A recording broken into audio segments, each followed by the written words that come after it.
Hai Interisti, Forza Inter. Kembali lagi dengan channel Update Inter, channel yang akan membahas informasi terbaru dari Inter Milan khusus untuk Anda. Dan inilah berita hari ini.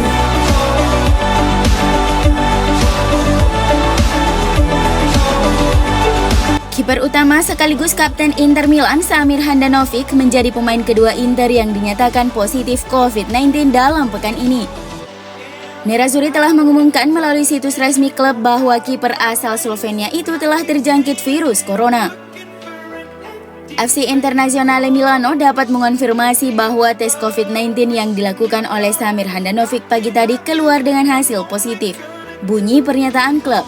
Sang penjaga gawang Nerazzurri telah memulai masa karantina di rumah. Sekarang masih harus dilihat apakah ada lagi pemain Inter yang akan absen yang berpotensi menjadi rintangan untuk memenangkan gelar Scudetto musim ini.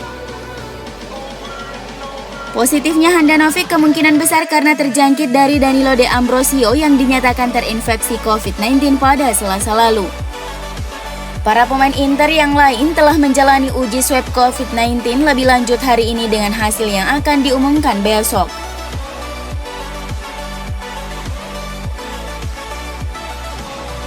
Kiper nomor 2 Nerazzurri, Lonut Radu, lebih favorit menggantikan peran Samir Handanovic ketimbang Daniele Padelli untuk pertandingan Inter Milan melawan Sassuolo akhir pekan ini.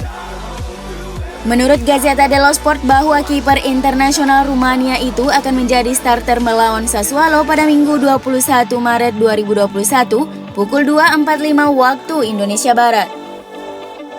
Sejauh musim ini Radu belum pernah tampil sama sekali untuk Inter Milan tetapi hampir selalu hadir di bangku cadangan kecuali pada periode di mana ia terpaksa absen karena pernah terinfeksi COVID-19 pada awal musim. Secara keseluruhan kiper yang pernah memperkuat Genoa ini hanya bermain satu kali di level senior untuk Nerazzurri, yakni pada tahun 2016 kala melawan Sassuolo. Dan keberuntungan itu tampaknya akan terulang kembali akhir pekan ini saat melawan tim yang sama, Sassuolo.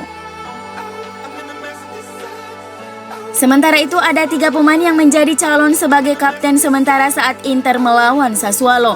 Sesuai passion Inter, tahun lalu Marcelo Brozovic yang mengambil ban kapten saat Handanovic absen karena cedera tangan. Tapi Milan Skriniar dan Nicolo Barella juga berpotensi mengenakan ban kapten dalam pertandingan Serie A akhir pekan ini di kandang melawan tim Roberto De Zerbi. Dalam beberapa hari terakhir, Inter dan Antonio Conte diserang beberapa media di Italia. Sebuah laporan mengatakan bahwa Antonio Conte memainkan sepak bola bertahan atau di Italia lebih dikenal dengan istilah catenaccio. Namun hal itu langsung dibantah oleh Gazzetta dello Sport yang memberikan analisisnya tentang perjalanan karir sang pelatih. Laporan itu menunjukkan bahwa dimanapun Conte bekerja, mulai dari klub pertamanya Bari hingga sekarang di Inter, ia selalu memulai dengan fokus pada permainan menyerang pada timnya. Mantan pelatih timnas Italia itu selalu berupaya memberikan perhatian untuk membuat serangan yang dapat memberikan dampak besar, tanpa mengabaikan kebutuhan akan keseimbangan di tengah dan pertahanan yang kokoh. Contoh terbaik dari filosofi ini adalah musim ini. Ketika Conte mencoba memulai dengan seorang trequartista, Inter memang lebih menyerang namun harus melakukan penyesuaian ketika Inter kebobolan terlalu banyak gol. Conte pernah memainkan sistem 4-2-4 yang di Bari sebelum memainkan formasi kualitatif 3-5-2 di Juventus, sistem yang sama yang dia gunakan di Inter. Gaya agresif dan tekanan tinggi yang diterapkan Conte di Juventus tidak akan cocok untuk skuad Inter saat ini, kata laporan itu, karena baik Romelu Lukaku dan Lautaro Martinez bermain lebih baik ketika mereka memiliki ruang untuk menyerang. Karena itu Conte menurunkan garis pertahanan Inter dan menciptakan sistem yang lebih cocok untuk timnya saat ini. Walaupun Inter sekarang tidak banyak melakukan penguasaan bola, namun dampak serangan Inter lebih besar. Terbukti dengan perolehan gol tertinggi Inter di Serie A hingga saat ini.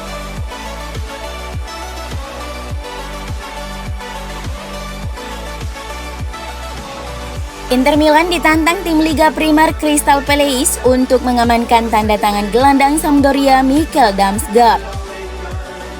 Menurut laporan dari Tuttomercato Web bahwa Crystal Palace telah mengarahkan fokus mereka untuk merekrut pemain internasional Denmark itu. Sedangkan Inter disebut-sebut dikaitkan dengan kepindahan Damsgaard dalam beberapa bulan terakhir. Dan bahkan pernah mencoba merekrutnya pada bursa transfer Januari lalu. Sesuai Vicajes.net, Nerazzurri dan Napoli sama-sama tertarik untuk mendatangkan pemain internasional Italia Emerson Palmieri dari klub Premier League Chelsea. Inter dan Napoli setidaknya harus mengeluarkan dana tidak kurang dari 17 juta pound sterling untuk mendapatkan jasa dari pemain kelahiran Brazil ini. Namun nampaknya sang pemain lebih menyukai opsi untuk bereuni dengan mantan pelatihnya, Antonio Conte, yang sudah menyiapkan satu tempat di skuad Inter musim depan.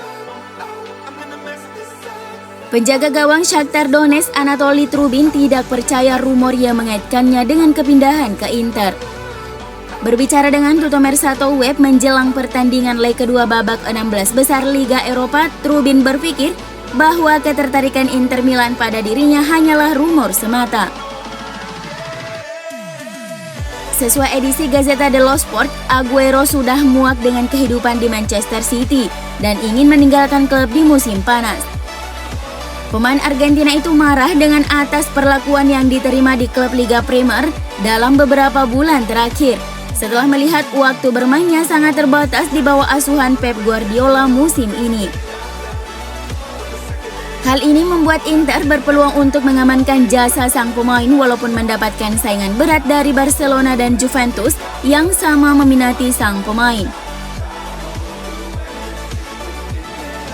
Menurut Calciomercato.com, belum ada tanda-tanda Inter akan membahas kontrak baru dengan Brozovic, yang kontraknya akan berakhir pada akhir musim depan. Pemain Kroasia itu adalah sosok kunci di lini tengah Nerazzurri di bawah Antonio Conte, telah membuat 33 penampilan di semua kompetisi musim ini. Namun, Inter tampaknya tidak menganggap kontrak Marcelo Brozovic sebagai masalah prioritas.